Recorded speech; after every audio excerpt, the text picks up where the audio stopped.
Bonjour. Alors, dans les vidéos précédentes, on a abordé plusieurs montages de transistors bipolaires. Notamment, on a vu comment on faisait un générateur de courant, un miroir de courant, un amplificateur différentiel et un push-pull. Et bien aujourd'hui, on va mettre tout ça ensemble et ça va nous permettre de construire le schéma interne d'un ampli-op, d'un amplificateur opérationnel. Donc on est parti pour ça, et ce que je vais faire avant toute chose, je vais faire un petit rappel sur ce que c'est qu'un amplificateur opérationnel, donc rappel du premier semestre, vu de l'extérieur. Donc un amplificateur opérationnel, je vous rappelle que ça se représente par un triangle, comme ça. Il y a deux entrées, une entrée plus, une entrée moins. La tension sur l'entrée plus, on l'appelle VE+, elle est en général référencée par rapport à un 0 V ici. Et l'entrée moins, on appelle ça, la tension sur l'entrée moins, on appelle ça VE-. À partir de ces deux tensions d'entrée, se construit une tension de sortie, qu'on appelle VS, ici. Voilà. VS qui est produite à partir des tensions d'alimentation de l'amplificateur opérationnel. Donc ceci s'appelle VCC+, mais nous pour simplifier, on va dire que c'est un plus 12 volts. Et VCC-, qui sera un moins 12 volts. Donc ça commence à planter pas mal le décor. Ce qu'on avait dit aussi, c'est que les courants d'entrée, ici, qu'on appelait I+, et I-, celui-là, I+, il vaut 0, dans le cas idéal, et I-, il vaut aussi 0. Et la sortie, normalement, est assimilable à un générateur de tension parfait. Voilà, donc là, j'ai presque tout dit, tout résumé. Sauf qu'ensuite, il faut dire comment VS est construit à partir des tensions d'entrée que constituent VE+, et VE-. Et donc ça serait, alors, en fonctionnement linéaire, hein, quand l'amplificateur est en régime linéaire, eh bien ça se résume en une formule qui dit que la vitesse de variation de VS en volts par seconde, eh bien c'est égal à un coefficient K, qu'on appelait GAO d'ailleurs, on va l'appeler GAO, que multiplie VE+, moins VE-, égale donc GAO fois... Alors VE+, moins VE-, en général, on appelle ça epsilon, la différence de tension entre l'entrée plus et l'entrée moins. Pour simplifier. Donc epsilon, en fait, on peut la flécher, cette tension, hein, c'est la différence de potentiel entre l'entrée plus et l'entrée moins. Elle est ici.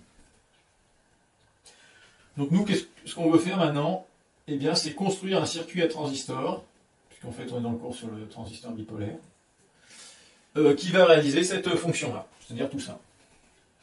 Alors dans cette fonction-là, qu'est-ce qu'on repère tout de suite? Eh bien, il y a ici un epsilon qui est la différence entre VE+ et VE-.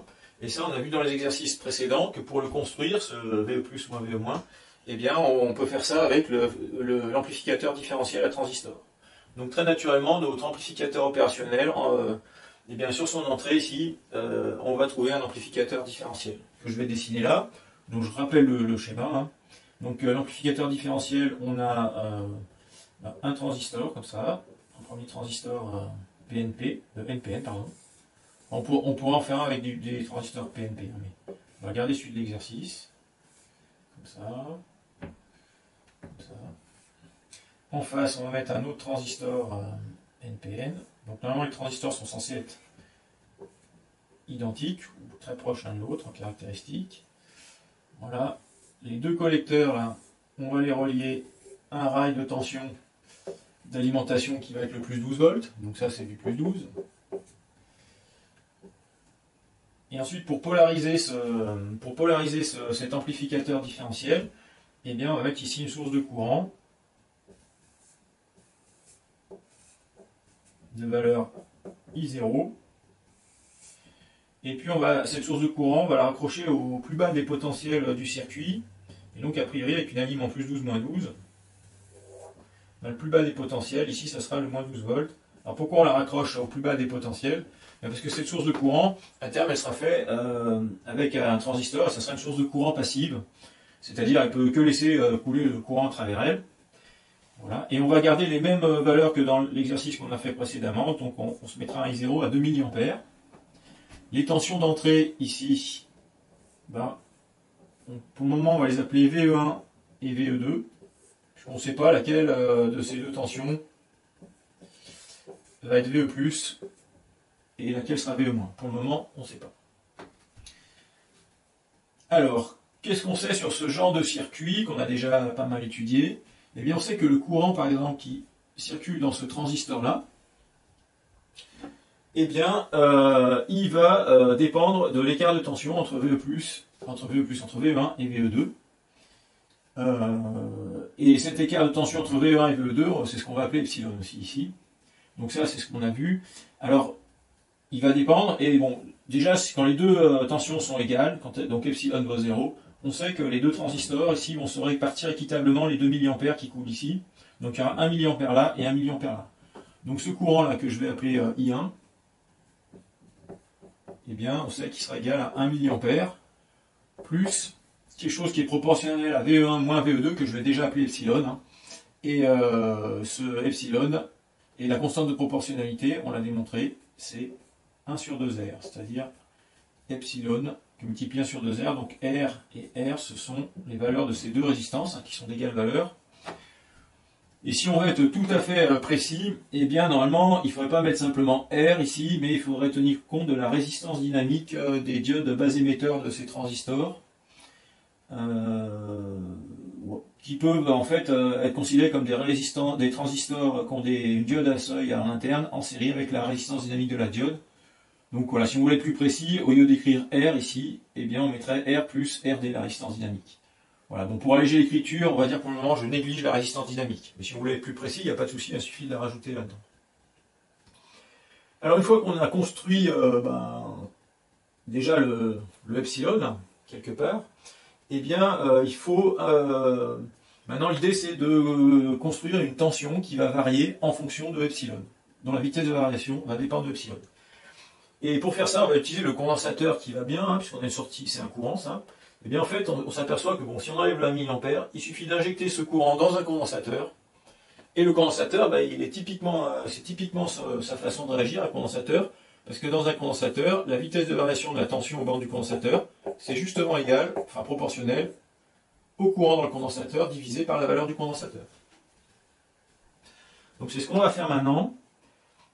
Alors on pourrait dire, je vais mettre un condensateur ici, hein, on pourrait faire quelque chose comme ça. Alors déjà, il y a un problème, c'est qu'il y a 1 milliampère qui nous embêterait. Et puis en plus, pour que ce transistor fonctionne bien et qu'il ne sature pas facilement, c'est-à-dire qu'il n'y ait pas de conduction entre sa base, de sa diode qui va de la base qui peut conduire de la base vers le collecteur, eh bien il faut impérativement que son collecteur soit relié au potentiel le plus haut du circuit ou à un potentiel qui n'est pas très loin. Parce que sinon, ça va interdire que VE1 puisse se rapprocher, puisse monter vers des potentiels élevés, quoi. Enfin, sans qu'il dépasse forcément les 12 volts d'alimentation. Donc ce qu'on va faire, eh bien ce courant qu'on a construit là, eh bien on va le dupliquer. Et pour le dupliquer, on va utiliser un circuit qu'on a aussi déjà étudié qui s'appelle le miroir de courant. Alors c'est-à-dire que en fait, au lieu de le faire passer uniquement dans un fil là, ce courant, je vais commencer à amorcer mon miroir de courant. Alors c'est un miroir de courant qui va être attaché au plus 12 volts. Donc celui qu'on avait vu était plutôt attaché au plus bas potentiel du circuit, donc là on change un peu. Et dans un miroir de courant, eh bien on va avoir une résistance là, plus une diode. Donc la diode, cette fois je vais dans le sens conducteur, hein, c'est-à-dire comme ça. Voilà. Alors la résistance, bon, la tension borne de la diode ça va être 0,6 volts, et la résistance, on va s'arranger pour que la tension à ces bornes soit faible, hein, puisqu'on veut que quand même le potentiel du collecteur soit très proche du 12 volts. Donc par exemple, je vais prendre une résistance de, allez, on va dire 300 ohms. On va mettre 300 ohms. Alors pourquoi 300 ohms? On aurait pu mettre un peu autre chose, mais avec 300 ohms fois 1 mA ici, hein, eh bien ça fait que 300 millivolts, c'est-à-dire 0,3 volts. Donc c'est une tension qui est tout à fait faible par rapport au plus 12 volts d'alimentation.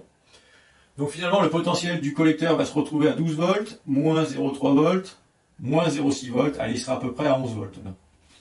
Voilà. Alors une fois que j'ai construit ce potentiel, cette tension-là, je vais construire la fin du miroir de courant.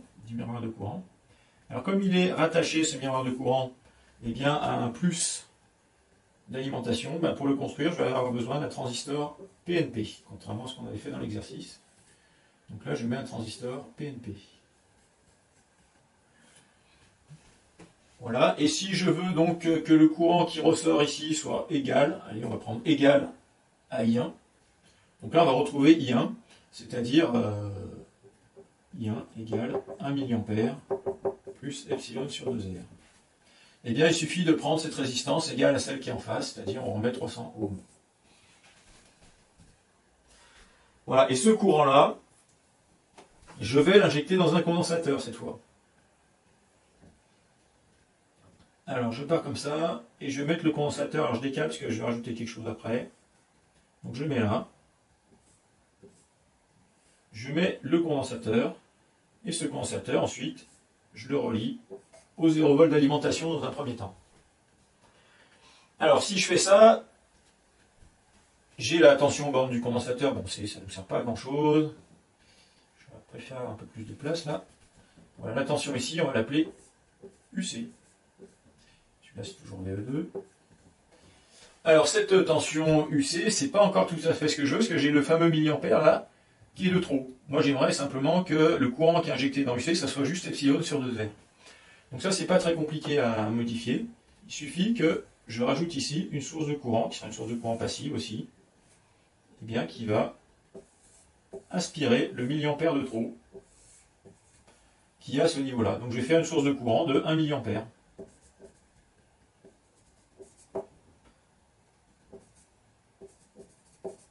Du coup, cette fois, j'ai le bon courant dans mon condensateur. Le courant vaut epsilon sur 2R, par la loi des nœuds. On peut l'appeler, on peut dire que c'est IC. Donc dans la relation qui est ici, je peux remplacer IC par epsilon sur 2R, et ça me donne DUC sur DT égale epsilon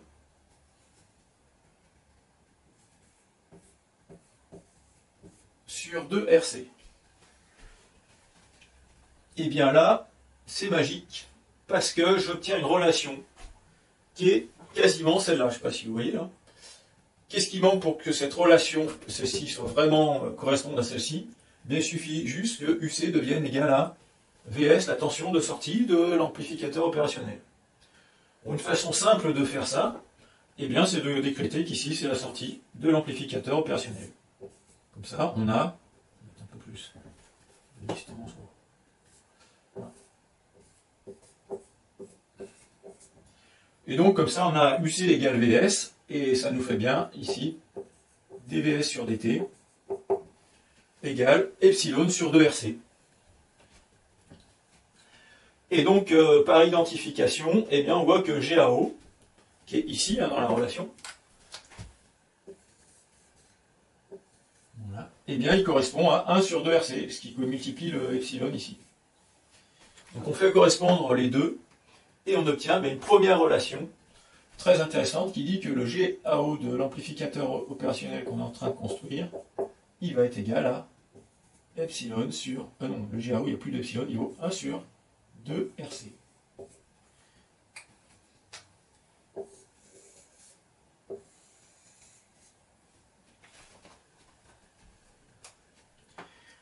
Bon, intéressant.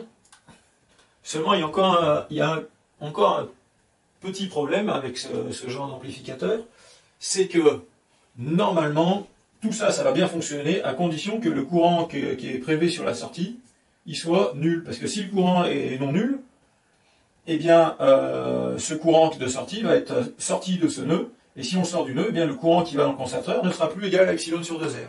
Donc le fonctionnement ne sera plus correct, si jamais on laisse les choses en l'état. Et en plus, nous voulons que notre sortie soit équivalente à un générateur de tension parfait, enfin, de la manière idéalisée. Et là, c'est pas du tout le cas, parce qu'en fait, c'est pas du tout le cas, en fait, puisque si on sort du courant, ça perturbe le fonctionnement du circuit. Voilà, donc c'est encore pas terminé, il va falloir travailler la sortie de cet amplificateur opérationnel. Alors je fais un petit peu de place au tableau, parce que sinon j'aurai un peu de mal. J'efface ça, on va dire que j'en aurai plus besoin, ou peut-être tout à l'heure. Et ici, je vais faire un petit peu de place, on va quand même garder le 1 mA plus epsilon sur 2R. Et qu'est-ce qu'on va mettre entre ce point-là et la sortie pour avoir un courant prélevé sur ce nœud qui soit nul ou négligeable?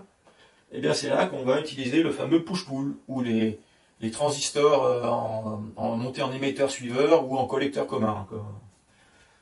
Voilà, tout ça c'est synonyme. Donc le push-pull, comment ça fonctionne? Je vais redessiner ça. Donc on a la sortie. Et quand on fait un push-pull, eh bien on a un transistor NPN pour fournir les courants sortants vers la sortie, et un transistor PNP pour fournir les courants rentrants, pour aspirer les courants rentrants. Là, ensuite on raccroche le collecteur au plus d'alimentation, au plus 12, et lui son collecteur au moins 12. Donc là c'est plus 12 volts, là c'est moins 12 volts. Et dans sa version la plus basique, le push-pull, il est comme ça. Et donc maintenant, le nœud qui est ici ne fournit que les courants de base des transistors, et les courants de base, ils vont être faibles parce qu'ils sont 100 fois plus petits que les courants de collecteur ou d'émetteur, c'est-à-dire les courants qui vont vers la sortie. Voilà. Alors, dans un amplificateur ordinaire, les courants de sortie, un amplificateur opérationnel, les courants de sortie, eh bien, au maximum, ils sont de l'ordre de 10 mA. Bon, ça peut être un peu plus gros, on va prendre cet ordre de grandeur parce que ça va être simple pour les calculs. On suppose que les transistors ont un gain de 100, minimum de 100, pourquoi pas. Ça veut dire que le courant qui est consommé ici, ça sera en gros celui qui est, ça va être celui qui est sur la sortie divisé par 100. Donc le courant qui est ici, il sera de l'ordre de 10 mA divisé par 100, ça fait 0,1 mA. Alors 0,1 mA, est-ce que c'est négligeable par rapport au courant mis en jeu dans ce nœud-là? Eh bien, on voit que les courants mis en jeu dans ce nœud-là, ils sont de l'ordre du milliampère. Et même, on sait même qu'au maximum, du maximum, le courant qui est ici, il vaudra 2 mA si ce transistor donc, fournit tout le courant ici. Donc au maximum, on a 2 mA là, 2 mA là, moins 1 mA, ça fera plus 1 mA dans le condensateur. Ou alors, si ce transistor est bloqué, ça bloque celui-là, et là, il y aura 1 mA qui sort du condensateur. Donc les valeurs maximales de courant dans le condensateur, c'est plus 1 mA qui rentre, ou 1 mA qui sort au maximum. Voilà, c'est le maximum qu'on pourra avoir. Et donc, on a un courant qui est de l'ordre de 1 mA, et ici 0,1 mA, donc c'est 10 fois plus petit, donc ça commence à être négligeable. Bon, c'est pas super négligeable, mais c'est déjà un peu négligeable. Alors, une façon facile de le rendre encore plus négligeable, eh bien, ça va être de multiplier par 10 ce courant-là et celui-là. Alors, comment on fait pour multiplier par 10 ces deux courants? Là, on a un générateur de courant de 10 mA. Bon, c'est pas compliqué. Voilà, mais ça, c'est pas obligé, mais c'est si on veut rendre le courant consommé ici beaucoup plus négligeable. Et ici, en fait, il faut faire, au lieu de faire un miroir de courant qui est en 1 pour 1, eh bien, on va faire un miroir de courant qui est en 10 pour 1. C'est-à-dire que quand il y a 1 mA là, il y aura 10 fois plus ici. Et pour ça, il suffit de mettre une résistance ici 10 fois plus faible que celle-ci, comme on a vu dans notre exercice, enfin sous réserve que le gain du transistor soit infini. S'il n'est pas infini, il faut peut-être mettre un peu moins, peut-être 27 ohms ou 28 ohms, et puis ça ira. Voilà. Et dans ce cas-là, eh bien le courant qui est ici, ça va être 10 fois plus. Donc il y aura 10 mA plus 10 epsilon sur 2R. Voilà. Et si on fait ça, eh bien le GAO il est modifié aussi, hein, au lieu d'être égal à 1 sur 2RC, il va être égal à 10 sur 2RC. Voilà. Ça modifie un peu les choses. Voilà. Mais ça fonctionne à l'identique. On va quand même indiquer la valeur du condensateur. Voilà.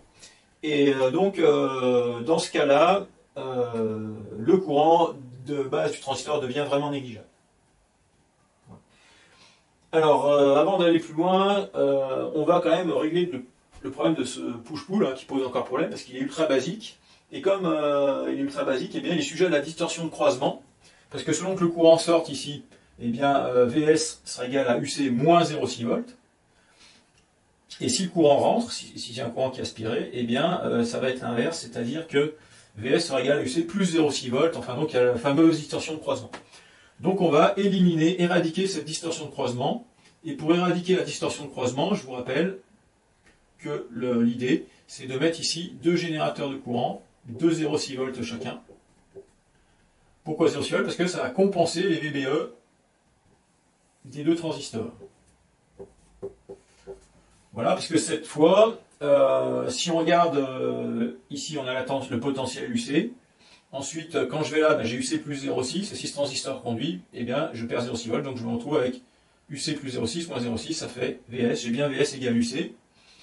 Si je fais par ce transistor-là, j'ai VS Là, j'ai une conduction de diode qui serait dans ce sens-là, donc je perds 0,6, VS moins 0,6. Là, je rajoute 0,6 et j'obtiens donc ici VS moins 0,6 plus 0,6 égale UC, donc ça fait VS égale UC dans les deux cas. Donc là, ça compense bien. Et puis ensuite, comme ces générateurs de tension vont être des générateurs de tension passifs, et bien la manière de faire des générateurs de tension passifs, qu'on a vu d'ailleurs déjà, et bien c'est de mettre ici tout simplement des diodes à l'état passant. Donc pour qu'elle soit à l'état passant, cette diode, il va falloir la polariser par un générateur de courant capable de fournir le maximum du courant qu'on doit fournir ici. On a vu que c'était 0,1 mA. Par exemple, ici, on peut mettre 0,2 mA sur le générateur de courant. Et puis ici, on fait la même chose. On remplace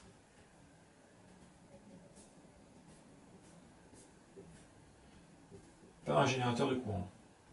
Enfin, par une diode polarisée par un générateur de courant qui fournit du 0,2 mA.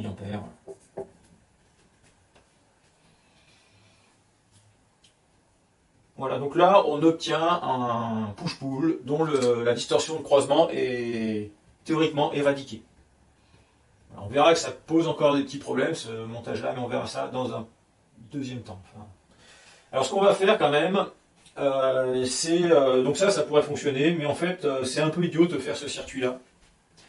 C'est un peu idiot d'être obligé de rajouter des sources de courant pour polariser ces diodes, parce qu'en fait, si on regarde bien, le générateur de courant qui circule comme ça d'un transistor à l'autre, eh bien on l'a déjà ici.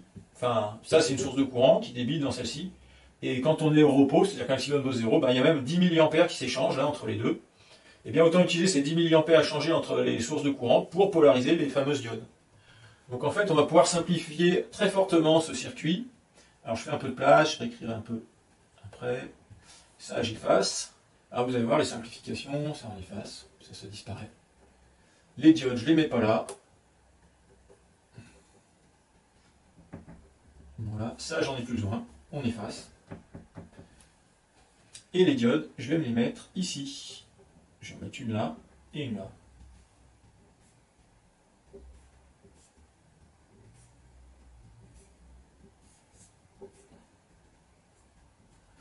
Voilà, donc il y a du courant qui passe dans les deux, il n'y a pas de problème. Donc elles sont polarisées.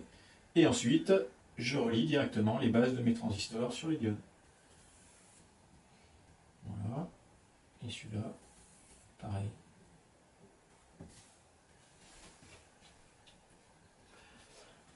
Voilà, donc à moindre frais, cette fois, j'ai bien un push-pull avec les VBE compensés, donc une distorsion de croisement qui est éradiquée.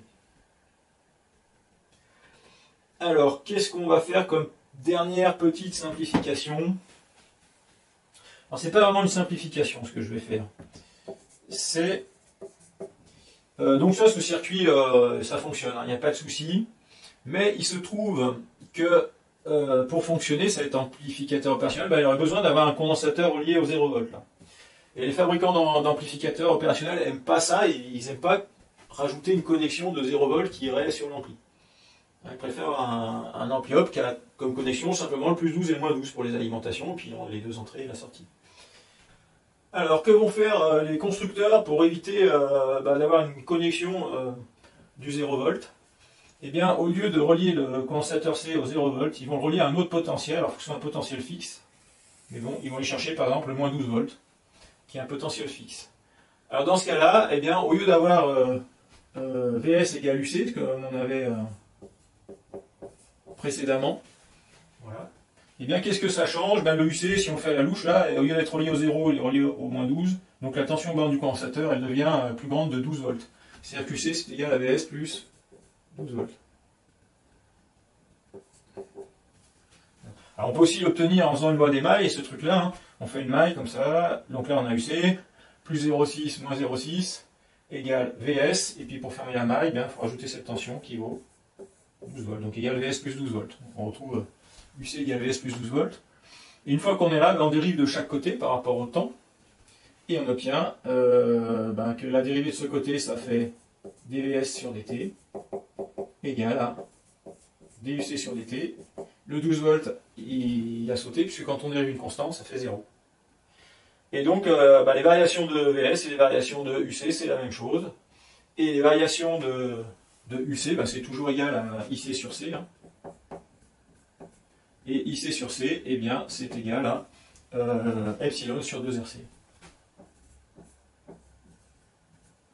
Voilà. Donc, en fait, on obtient que les variations, les vitesses de variation de VS sont proportionnelles à epsilon, exactement de la même façon que quand le condensateur était relié au 0 volt. Voilà, puisque en fait on a rajouté une constante entre VS et UC qui n'impacte pas les variations. Voilà, alors on aurait pu relier ce condensateur au plus 12 aussi, qui est un potentiel constant. En fait, il faut le relier à un potentiel constant, c'est ça qui est important. Voilà, on peut même faire quelques petites transformations, parce que aussi il y a une constante près. Ce qui peut changer une constante près, la relation entre VS et UC, c'est juste de relier ici ou ici ou ici, puisque si je relie ici, je rajoute un 0,6 volts entre UC et VS. Voilà. On va le faire, voilà, je le fais comme ça. Voilà. Alors ça change, voilà, ça fonctionne à l'identique, ou presque. Et puis voilà, on aurait pu aussi relier le condensateur là en bas, c'était pareil. Alors le fait de le relier en haut, ça a un tout petit avantage très maigre, je suis même pas sûr que ça soit très... Ça change grand chose au circuit. Mais si on le relie en haut, eh bien, un des avantages, c'est que le courant de 10 mAh, il traverse les deux diodes, cette fois. Et il est constant, donc la tension aux bornes des deux diodes va vraiment être très constante. Quoi. Voilà. Alors que quand on l'avait relié juste là en dessous, là, eh bien le courant dans cette diode-là, cette résistance de 300 ohms, voilà, et le courant dans cette diode-là, eh bien il était variable, puisqu'il dépendait de l'epsilon, c'était 10 fois celui-là. Ici on avait dit qu'il y avait 10 mA plus 10 epsilon sur 2R. Voilà. Donc cette diode se retrouve avec un courant qui est variable. Enfin, même si le courant varie, la tension de borne de la diode varie très faiblement. Donc ça ne change pas grand-chose. Voilà. Donc retenez que, de toute façon, le condensateur, voilà, c'est pas très critique. On peut le relier à tous les endroits qu'on veut. Et là, au plus 12 ou au moins 12 ou au 0, en fait, il faut le relier simplement à un potentiel fixe. Voilà, ça donne quelques latitudes qui peuvent être utiles par moment.